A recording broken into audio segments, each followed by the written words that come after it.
un hombre de cultura, un promotor cultural importantísimo para México, que ha dedicado su vida a promover la cultura mexicana en el mundo, que siguió los pasos tanto de su padre como de su madre, y es un gran intelectual mexicano.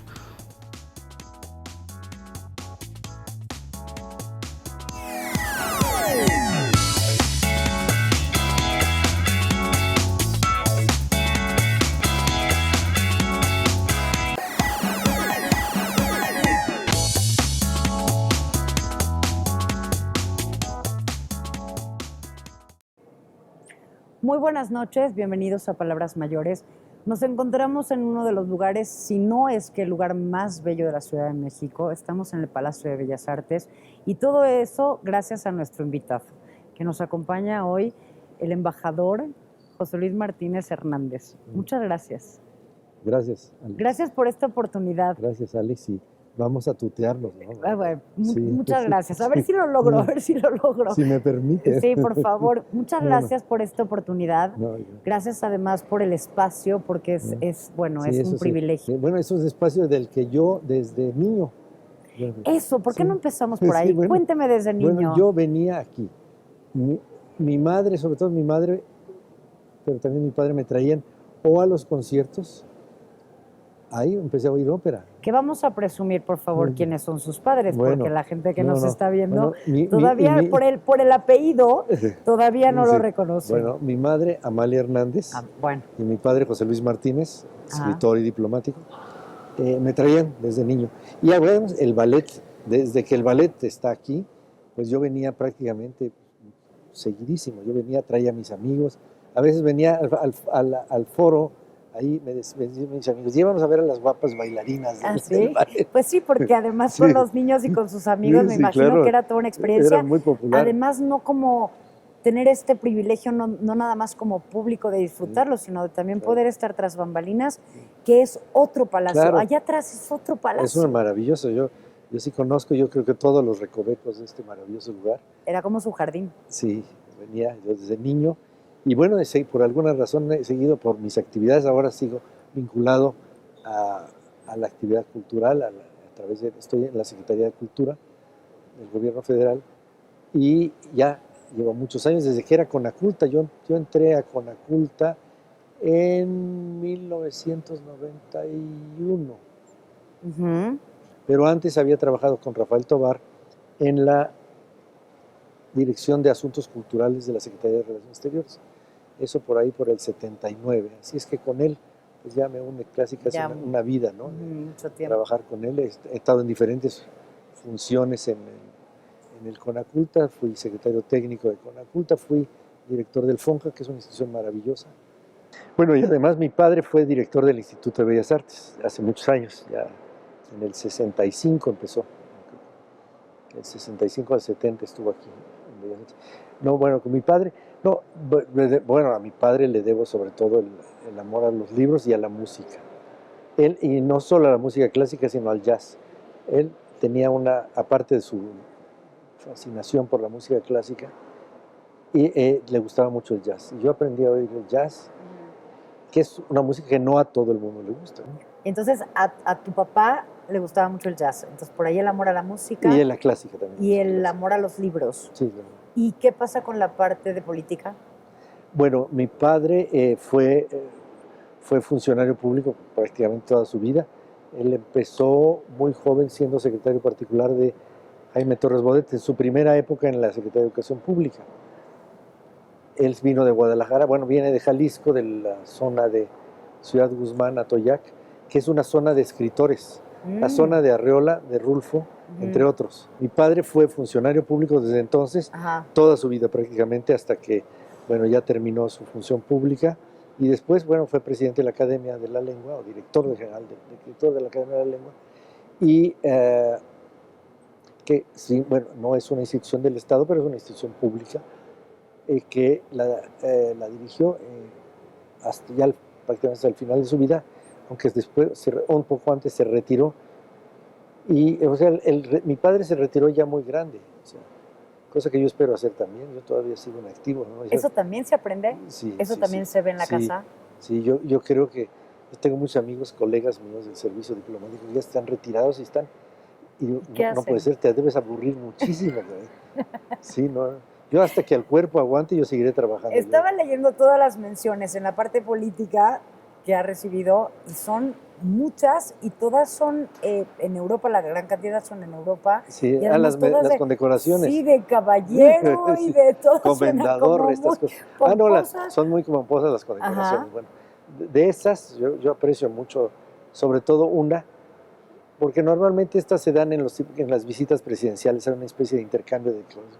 Pero las que obtuve después por servir en Hungría, porque estuve 6 años de embajador en Hungría, y en Bulgaria, cubría Hungría, Bulgaria y Croacia. Esas las aprecio mucho. Y la Orden de Artes y Letras de Francia, que me la dio el gran embajador Bruno Delay, que fue aquel embajador de Francia en México. Y yo considero que ha sido el mejor embajador de Francia en este país. ¿Y cómo es esa experiencia? Nunca nos vamos a pasar... Bueno, prometo que después del corte nos vamos a ir a la parte materna, porque si no, nunca vamos a cubrir eso. Pero ¿cómo es esa experiencia de vivir tanto tiempo como embajador, tener que llevar, porque supongo que parte de esta responsabilidad y de este honor, llevar a cuestas la parte mexicana, de difundirla, la cultura, pero viviendo en un país que no tiene absolutamente o muy pocas cosas que ver con el nuestro? Bueno, no creas, por ejemplo, ahí le va. Hungría tiene su platillo nacional es a base de la páprica, ¿no? La páprica es un descendiente directo del chile mexicano, del capsicum mexicano. O sea, todos los pimientos estos que hay por el mundo, en la India, en China, en África, en Europa, todos descienden del chile mexicano. Tuve 6 años allá, prácticamente todo el gobierno del presidente Fox y un poco del presidente Calderón. Y una de las mejores cosas es el Día Nacional. Dar el grito, y sobre todo en un país tan remoto. Sí. ¿No? Habría unos... Cuando yo llegué había como 50 mexicanos, cuando me fui habría como 120. Porque es muy empezamos, poco. Pues, pero venían a la fiesta y venían también sus amigos y todos los húngaros o los que estaban de turismo, que siempre había turistas por ahí. Y hacíamos unas reuniones como de 400 gentes, o sea, era un día nacional realmente en serio, y dar el grito en el extranjero, yo creo que es una de las emociones más grandes. Aquí en México uno no le toma tal aprecio.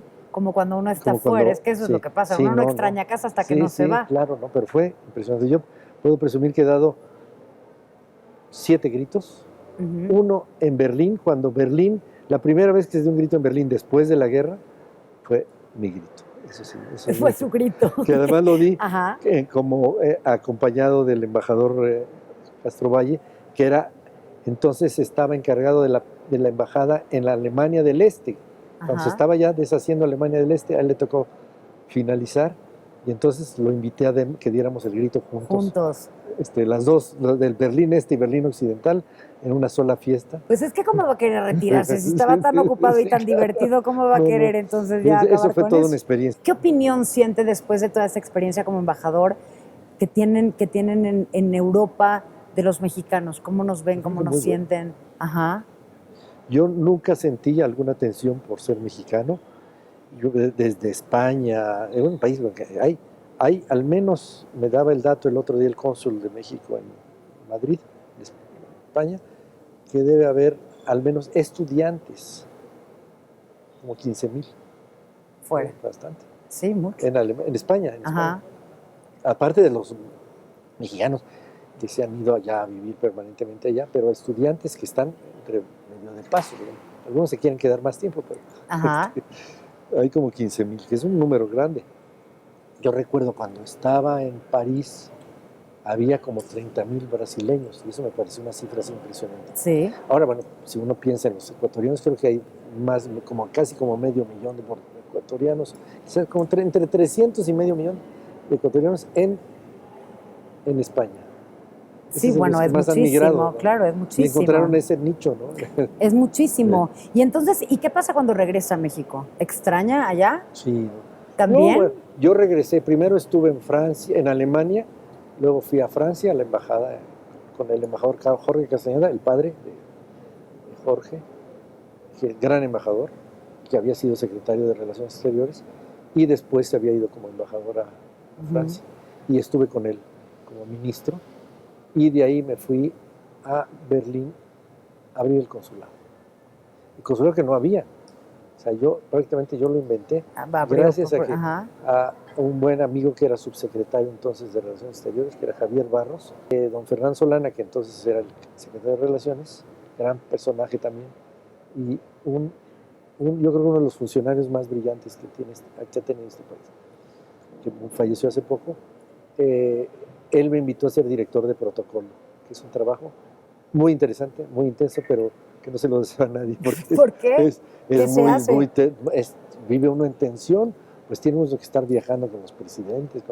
Entonces estaba el presidente Salinas de Gortari, y ese intensísimo año que estuve con él como director de protocolo, pues viajé muchísimo. Estuvimos en Vaticano. Ahí fue cuando se abrieron las relaciones con el Vaticano. A mí me tocó ese viaje a la Pues le han tocado como muchas primicias, ¿no? Estábamos con Gorbachev cuando estaba a punto de desaparecer la Unión Soviética. Ajá. ¡Qué momentos! Sí, sí. Me tiene que contar si va a escribir un libro con todos estos detalles. Y luego en Berlín, cuando la caída del muro. Cosa que yo creo que es mi gran experiencia, ha sido esa. Y entonces ha estado viajando por todo el mundo y luego regresa vine a México. a Conaculta, con el protocolo, luego a Conaculta. Luego me vuelvo a ir cuando inicia el gobierno del presidente Fox. Jorge Castañeda me invita a quedarse en Hungría. A Hungría. Y luego regreso para después de Hungría estuve unos años en el Bicentenario, la Comisión del Bicentenario, primero con Rafael Tobar y luego con Juan Manuel Villalpando. En toda esta parte cultural para ver que se sean para los eventos de la independencia y de la revolución. Y así apenitas un mini resumen. Bueno, y luego me invitó Rafael Tobar a trabajar en el Conaculta. Por la parte cultural. En la parte internacional, que es la que estoy ahora, que me encanta. Ahorita nos va a contar, porque eso, espero que ya esa parte tenga un poco más que ver con su mamá, que no hemos hablado del gran ballet folclórico de Amalia Hernández. Y vamos a una pequeña pausa y regresamos, porque todavía nos falta esa parte y seguramente me voy a regresar a esta. Pero bueno, vamos y venimos. No nos tardamos.